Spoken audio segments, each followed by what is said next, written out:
Seventh class. आज सभी बच्चे पहला पाठ हम पंक्षी उन्मुक्त गगन के पाठ की व्याख्या बहुत ही आराम से, बहुत ही समझकर इसको करेंगे। कविता इस प्रकार है। ये शिव मंगल सिंह सुमन ने बहुत ही प्यारी कविता लिखी है और इसमें पक्षियों से इतना उनको प्रेम था कि उन्होंने ही कविता इतने सुंदर भाव में लिखी। इसकी पहली लाइन है कि हम पंछी उन्मुक्त गगन के पिंजर बंद न गा पाएंगे, कनक तीलियों से टकरा कर पुलकित पंख टूट जाएंगे। इन पंक्तियों का क्या भावार्थ है? इस प्रकार है कि पक्षी जो है कहते हैं कि हम पंछी उन्मुक्त गगन के, पक्षी कहते हैं कि हम उन्मुक्त मतलब खुले आकाश में उड़ने वाले पक्षी हैं। पिंजर बंद न गा पाएंगे, हम पिंजरे में बंद होकर अपनी चहचहाट, अपना गुनगुनाना ये सब नहीं कर पाएंगे क्योंकि हमें आज़ादी पसंद है। कनक तीलियों से टकरा कर पुलकित पंख टूट जाएंगे।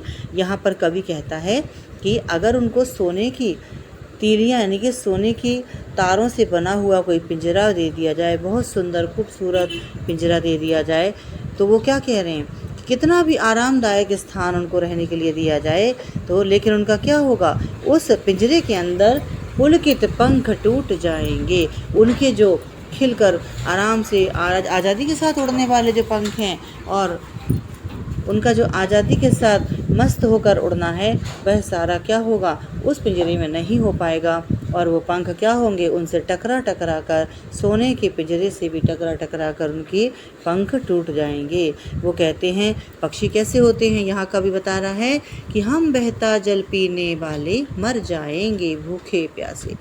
पक्षी अपने अंदर की भावना बता रहा है कि हम तो नदी जब बह रही होती है तो उड़कर आते हैं और अपनी चोंच में बहता हुआ जल पीने वाले हैं, हम मर जाएंगे भूखे प्यासे। अगर हमें कोई पिंजरे में बंद कर देगा तो हम वहाँ पर भूखे प्यासे मर जाएंगे, हम अपना खाना खाना छोड़ देंगे।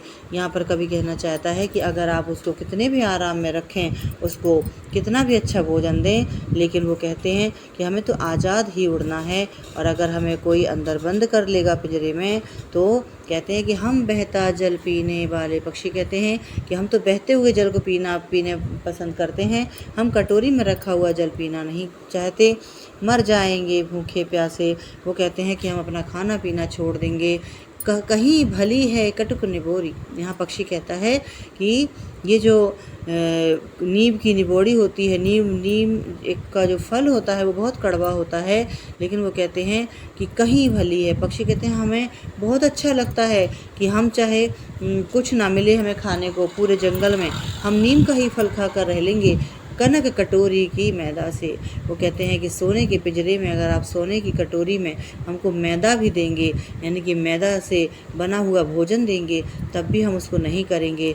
हम कड़वा फल खा लेंगे, हम बहता हुआ जल पी लेंगे, लेकिन हमें उन्मुक्त यानी खुले आकाश में उड़ने दो, हमें जो है बंधन में मत डालो। अब आगे कवि कहता है कि स्वर्ण श्रृंखला के बंधन में अपनी गति उड़ान सब भूले। यहाँ कवि कहता है कि पक्षी कह रहे हैं कि ये जो स्वर्ण श्रृंखला माने सोने की जंजीर जो होती है, श्रृंखला का मतलब है जंजीर।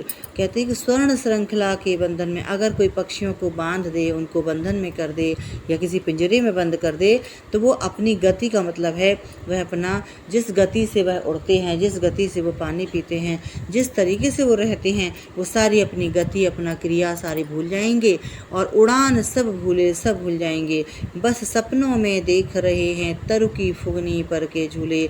वो जो है खुले आकाश में जब पेड़ पर बैठते हैं और जब हवा चलती है, पुरवाई चलती है, अच्छी हवा चलती है, उस ठंडी हवा में पेड़ की सबसे ऊंची डाली पर जो है आगे, डाली के आगे जो है फुगनी पर के झूले, वो जो है वहाँ पर बैठकर झूला झूलते हैं पेड़ पर। तरु मतलब होता है वृक्ष की जो है आगे की बौर पर, आगे के पेड़ों के पत्तों पर ही चिड़िया बैठ जाती है, पक्षी बैठ जाते हैं और वहाँ पर वो झूला झूलते हैं। ऐसा जब पेड़ हिलता है तो ऐसा लगता है कि पक्षी झूला झूल रहे हैं। कहते हैं कि ऐसे थे अरमान के उड़ते नीले नभ की सीमा पाने। यहाँ पर पक्षी अपने अरमान, अपनी इच्छा बता रहे हैं कि अगर कोई उनको बंधन में बंद कर देगा तो उनके सारे अरमान ख़त्म हो जाएंगे।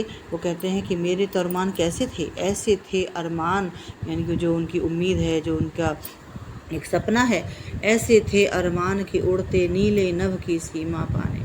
कहते नीले आकाश की सीमा का पता करने के लिए बहुत दूर तक उड़ जाते हैं। जब उड़ते उड़ते थक जाते हैं तो लौट कर वापस आ जाते हैं और इतना दूर जाते हैं, लाल किरण सी चोंच खोलकर चुगते तारक नार के दाने। वो जो है क्षितिज, दूर तक क्षितिज को पाने की क्या करते हैं, वो इच्छा करते हैं और बहुत दूर तक उड़ते हैं। आगे कवि कहता है कि होती सीमाहीन क्षितिज से इन पंखों की होड़ा होड़ी। और वो कहते हैं कि जो सीमाहीन का मतलब होता है जिस क्षितिज का कोई अंत ही नहीं, पता ही नहीं कि कहाँ आकाश और धरती मिलते हैं, उस सीमा तक जाने के लिए वो क्या करते, बहुत अधिक प्रयास करते। और इन पंखों की होड़ा होड़ी, उतनी दूर उड़ने के लिए वो पंख निरंतर उसके उड़ते रहते और वह जो है निरंतर भागते रहते।